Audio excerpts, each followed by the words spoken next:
The motivation for the chapter, business is changing, and it has been changing over many years, but it's accelerating, and we're seeing a move or a shift toward corporate democracy, if you will. Shareholders are demanding a much more active voice in the companies that they own, and this is a path that would not have existed in public relations at all 20 years ago, even 10 years ago. But with the Enron crisis, the MCI WorldCom crises, Bear Stearns, Lehman, the entire financial services collapsing. I mean, there are roles that PR professionals have to play now that are legitimate career paths that students should consider. The point was, in a typical corporate organization, the law department or the investor relations group will typically have responsibility for financial communication to their investors. In days gone by, all they cared about were their top dozen or two institutional investors, and so they maintained relationships with those big investors, and that's all they needed to do. Today, as laws have changed, as regulations are changing, the individual shareholders are having a much greater voice in how companies are run, and they expect those companies to be not only transparent, but the bar continues to be raised. I mean, disclosure used to be enough. Now what the Securities and Exchange Commission is demanding is that the communication about how companies are run, it needs to be understandable. I mean, there's those of us who invest in different companies and get materials from those companies, and it requires an interpreter to get through those. But there's a role there for PR and to play. The key is that they all have to integrate. Investor relations or financial communications cannot be separate from the legal considerations, and they can't be separate from the overall management of a corporate reputation, which is the role that those of us in PR play. Whether it be responsibility for corporate social responsibility, or communicating with shareholders, or our overall marketing communications. The case study that we used in the chapter was about WorldCom and the collapse of that organization. A global multi-billion-dollar corporation that literally days before that company filed for bankruptcy protection, huge bonuses were awarded to the corporate leadership, and there was no rationale given for that. And I think that you have those kinds of abuses, and some of it was criminal activity, but some of it was just a lack of information that was provided to the board, a lack of information that the board in turn did not provide to shareholders, and it's things can happen that fast that there just needs to be a communicator in the midst, so that the governance of the firm is apparent and again understandable. And I think the role that we play so often is in public relations is that of a translator or interpreter, and taking very, very complex issues or situations or concepts and breaking them down and simplifying them so that the general public can understand them. There are crisis situations that we can learn, but you don't understand the nuances of those until you're actually in the hot seat. I know that my first corporate job, I was in the job for 2 years, and I was working for a large Midwest bank, and the bank essentially failed 2 years after I got there.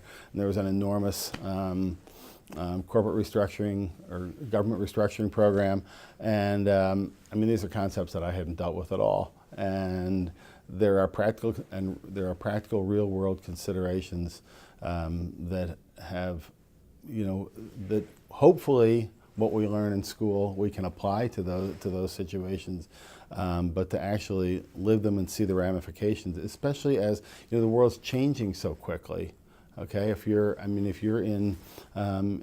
of school and you get your first job, and a couple years into it, the world's changed. I mean, the laws might be completely different. The regulations might be completely different, and suddenly, you're faced with an issue or a crisis that you couldn't possibly have learned in school because none of this kind of stuff has happened yet. And that, I guess, that's what kind of draws me to PR, and is that it's changing all the time, and the fact that you can't anticipate everything, and you need to be quick on your feet and flexible to be able to respond to issues that are just emerging.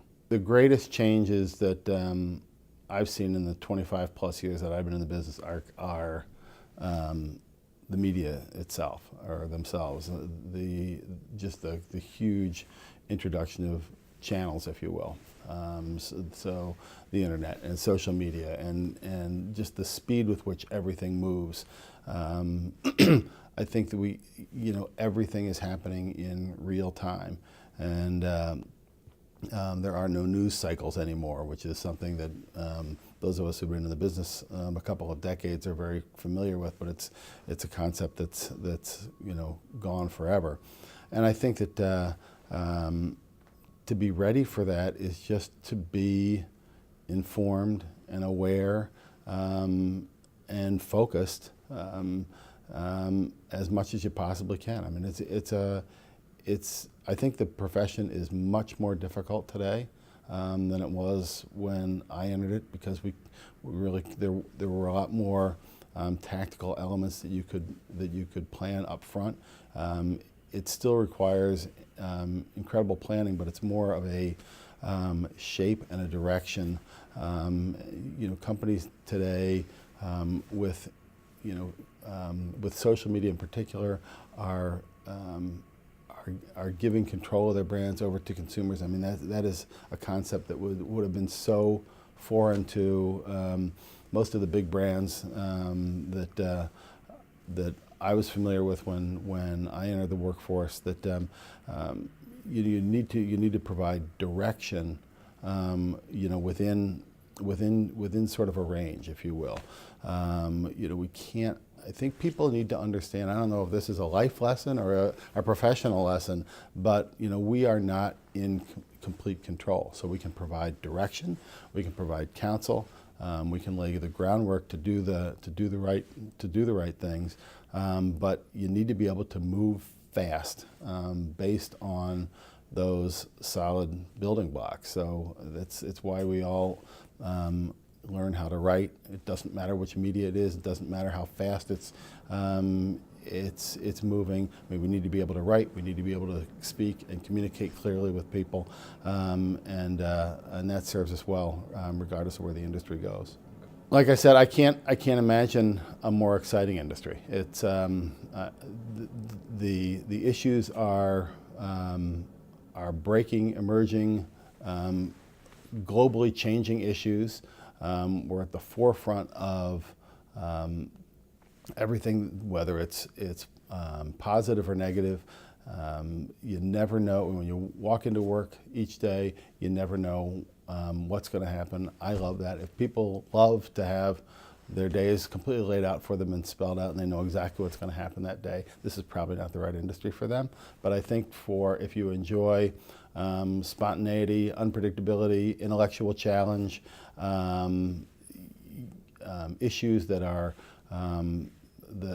very, very important and companies are passionate about, and they are oftentimes controversial, and there's a lot of back and forth in terms of wrestling those to the ground. It's a great industry to be in. PR is at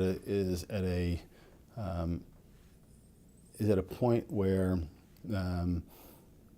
the opportunity is almost boundless. I mean, the ability to create content. I mean, there has never been a greater need for content, and not necessarily sales-driven, controlled content, but whether it's social media, whether it's issues such as corporate governance. The need for good writing, effective communication has never been greater, and I think this industry is absolutely going to explode here in the next 5-10 years with needs that many of us can't even anticipate, and it's an incredibly exciting time to be studying the business.